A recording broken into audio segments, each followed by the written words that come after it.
अस्सलाम वालेकुम नाज़रीन, आऊं अॻियान और अली सोलंगी ऐं अवां ॾिसी रहिया आहियो Sindhi shoes news TV. Sindhi shoes news TV bulletin में अवां खे भलीकार ख़बरुनि जो सिलसिलो जारी।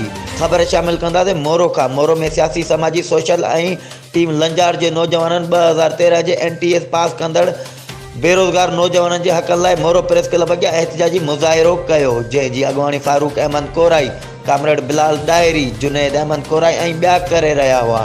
जिते अॻुवाननि मीडिया सां ॻाल्हाईंदे चयो त NTS पास कंदड़ नौजवाननि खे ऑफर ऑर्डर ॾेई बुख बदालीअ खां बचायो वञे ऐं टेस्ट पास कंदड़ नौजवाननि खे पंहिंजा हक़ ॾिना वञनि।